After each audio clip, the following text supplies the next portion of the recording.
We truly are their closest companions. At the age of 11, we became friends. In their musical and personal collaborations, Paul Simon and Art Garfunkel exemplified harmony. Tension had been simmering for decades, though, and it was eventually enough to drive a wedge between them, despite their lovely singing and poetic lyrics. Fans have been trying to figure out why they broke up for years, but Simon has never been forthright about it. Finally, the truth has emerged, and it's far worse than anyone had anticipated. Unlike in a typical band, the breakup was deeply personal between the two men who had known each other since they were young. From humble beginnings as two young men from Queens, New York, they strove to become an iconic musical group. They encountered many obstacles along the way. Despite Simon penning the majority of the songs, Garfunkel's ethereal voice catapulted them to fame. However, awe would eventually give way to wrath due to the unequal distribution of power over creativity. Why were Simon and Garfunkel unable to reconcile for so long? Did it stem from jealousy, an inability to think creatively, or something deeper within? While some were hoping for a breakup, others held out hope that they could reconcile. They were bound to fail as a couple, and Paul Simon has finally come clean about it after all these years. Disagreements arise frequently in the realm of musical duos due to imbalances of power. No matter how much support each artist has given the other, the question of who is the true star will always remain. Although they avoided discussing it openly, Simon and Garfunkel never really got over this issue. It was evident that music wasn't the only factor when Simon recently discussed the breakup of their friendship. Issues of power, identity, and pent-up resentment were at the heart of it. The music industry is in shock after Paul Simon finally came clean about his relationship with Simon and Garfunkel. At what point did things finally snap? For what reasons did their relationship finally fizzle out? Also, would they have ever been able to reconnect? The difficulty of finding satisfactory answers to these questions was completely unexpected. Two young musicians from Queens, Paul and Art, became fast friends through music before they were known as Simon and Garfunkel. Their friendship blossomed when they crossed paths in elementary school. They would secretly leave the classroom to sing along with the Everly Brothers in the hallways because they loved them so much. The first act of defiance they committed was sharing a cigarette behind the school. A seemingly insignificant event would unintentionally set in motion a journey that would endure a lifetime. At the tender age of 11, they discovered a shared love for singing. Tom and Jerry, their first band, was formed when they were teenagers. Their first single, Hey Schoolgirl, made it onto the Billboard charts despite the fact that their name wasn't as well known as Simon and Garfunkel's. Instead of strengthening their relationship, this early success just served to exacerbate their animosity toward one another. Simon wrote the songs and gave careful consideration to the lyrics, whereas Garfunkel was responsible only for singing. The general population, however, perceived a switch in roles. Simon, who composed the music, frequently took a back seat as Garfunkel was hailed as the band's frontman and star. This error in judgment infuriated Simon. Though no one else saw it that way, he had always known he was the company's mastermind. Then there was the persistent, painful deceit. Without consulting Garfunkel, Simon accepted a record producer's request to work alone on a project. Hearing the news devastated Garfunkel. First and foremost, he felt abandoned and taken advantage of. Their initial major altercation, the wound never truly healed, but they managed to get over it. Over the course of their career, they would experience both harmonious periods and periods of mutual betrayal.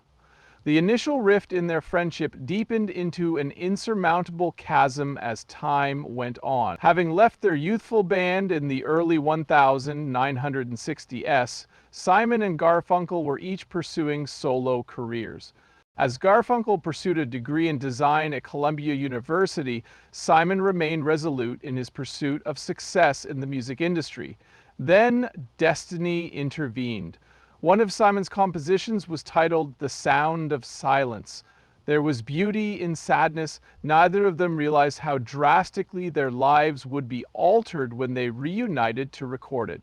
They had never attempted anything similar before. The song struggled in the beginning. Wednesday Morning, 3 a.m. was the name of their debut album. M had poor chart performance, and the two discreetly parted ways once more.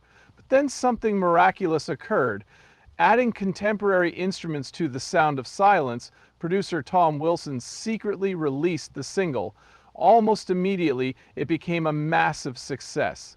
They shot to stardom overnight, but there was a catch. Simon had no idea his song had been altered. He was enraged, even though everyone else seemed to be happy. How well he did was all that mattered to Garfunkel. Simon felt like he had regained control of his songs, just when he was about to bask in the spotlight. The success was appreciated, but the way it came about was not to his liking. His heart and soul were in that song, but it was altered without his knowledge or consent. However, riding the crest of their newfound fame was his only option. The Sound of Silence may have had little impact, but it did spark hostilities between the two. While Simon's frustration with his lack of creative control grew, Garfunkel was pleased to oblige the company's demands. There was an increase in pressure as their fame spread. Although The Sound of Silence was a huge success, Bridge Over Troubled Water was a major disappointment. Simon wrote the song as a way to make a final, bold statement about their friendship and the closeness of their friendship. Rather, it became a portent of their impending breakup. Garfunkel insisted that Simon perform the song solo, even though Simon had intended for it to be a straightforward duet. At first, Simon was on board because he believed it would enhance the song, but as the song gained momentum and became one of their most popular songs, he began to regret his decision. Garfunkel received all the praise despite the fact that he composed the song and worked very hard on it. The situation deteriorated further when Garfunkel was cast in Catch-22, leaving Simon to complete the final album solo. Deception of the worst kind was perpetrated. Like when Garfunkel had abandoned him for college all those years ago, he felt completely alone. The pressure of their success was on him, and he eventually snapped under the strain. They were already too far apart for Bridge Over Troubled Water to mend when it was released. Their final performance together was merely ceremonial, and they had difficulty communicating. After the show, they bid each other farewell in the parking lot and shook hands. Nothing was said or done in the final moments. Silence reigned. Despite their great onstage chemistry, Simon and Garfunkel's jealousy of each other shone through. Despite Simon penning the songs that propelled Garfunkel to stardom, Garfunkel's soaring singing elevated him to a level of celebrity that Simon despised. Their relationship would suffer for years because of their inequality. During their peak, Paul Simon never came out and said he was envious, but there was an underlying feud between them. Simon felt completely disregarded whenever concert-goers yelled out Art Garfunkel's name. The world saw Garfunkel's angelic voice as the showstopper, even though he was the genius behind the lyrics and songs. It was Garfunkel's heavenly voice that brought those songs to life, and everyone knew it. Despite selling out stadiums worldwide, Simon's mouth felt bad about that big difference. Their boss, Mort Lewis, could sense the tension. He made the observation that men secretly desired each other's possessions. He aspired to be as laid back as Garfunkel on stage, but Garfunkel secretly understood that Simon's songs were crucial to his career. They allowed their differences to fester without ever discussing them, and their silent war escalated from minor disagreements into full-scale conflicts. When Simon's finest song, Bridge Over Troubled Water, was hailed as Garfunkel's defining moment, it was the final straw. Garfunkel swung in and belted out the song with dramatic grandeur, completely destroying Simon's plans for a gentle duet-style ballad. Both fans and critics agreed that Garfunkel had a stunning voice. It seemed like Simon had just handed over his work. Additionally, Garfunkel was dealing with his personal issues. Simon's hurt feelings will remain a mystery to him. It was simply his job, he reasoned, to sing in the same old way. By the time they realized they were fighting on opposing sides of a conflict, their clumsy communication had driven them mad. It was a low-key split in 1970, marking the end of a famous couple's relationship. Unlike other band breaks, Simon and Garfunkel just stopped talking to each other. There was no grand finale or farewell tour. Rather, they merely exchanged handshakes in the parking lot, as if they were both aware that it was coming to a close. Shock swept through the music industry. Why would two guys decide to leave after releasing Bridge Over Troubled Water, arguably the greatest album of all time? Simon and Garfunkel ignored their fans' pleadings for answers and remained silent. Truthfully, they were both exhausted. Most of all, they were sick of pretending like nothing was wrong and arguing and feeling like they owed each other money. Garfunkel had faith that the two would reunite at some point.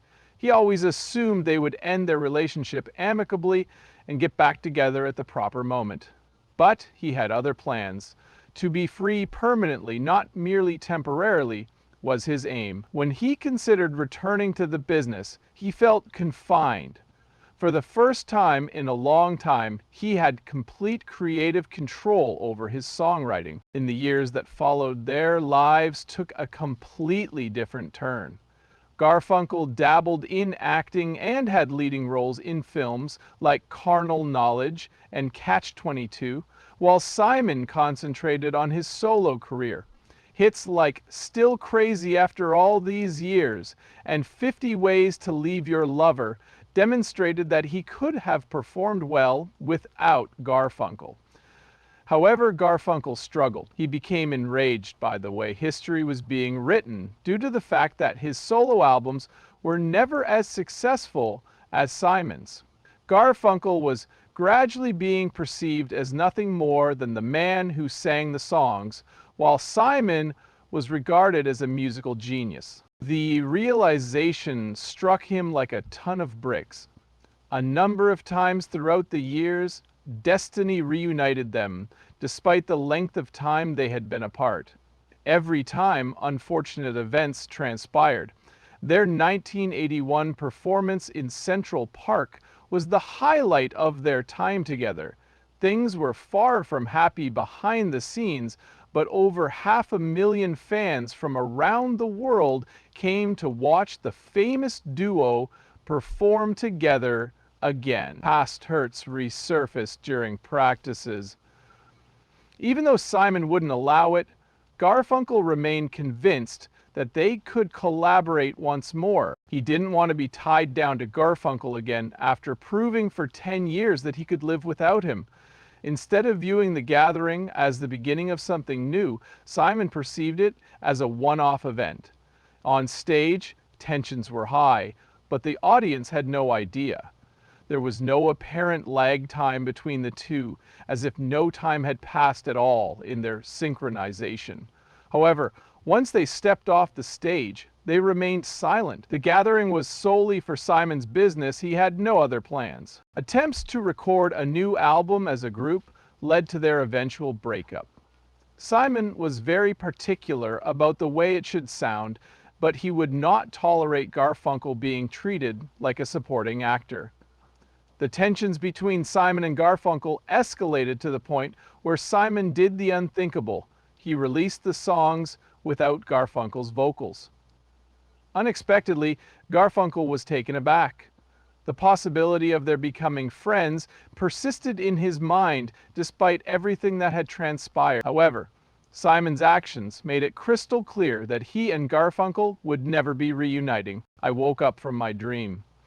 For many years, they kept quiet about their resentment. Although fans had their theories, neither Simon nor Garfunkel had ever been forthright about what transpired between them. Simon recently spoke openly about the breakup of their relationship. In his speech, he detailed the unending betrayals, fury, and bitterness. However, which of his revelations was the most startling? Never again did he wish to lay eyes on Garfunkel. When they heard those words, longtime fans felt like they were hit square in the stomach. The idea that two guys who were inseparable before could now dread being around each other saddened me deeply. No matter what happens with Simon and Garfunkel's reunion, their music will remain beloved. Although they were furious with one another, their music captured the essence of a bygone era and created an enduring sound. However, as their story reveals, even the strongest friendships can crumble when one partner feels too accomplished. Before they became famous, they were just two kids who loved singing. Music was the foundation of their friendship, but egos ultimately doomed it. Remember to post a comment down below. Also, if you want more in-depth explorations of music's greatest mysteries, hit that like and follow button.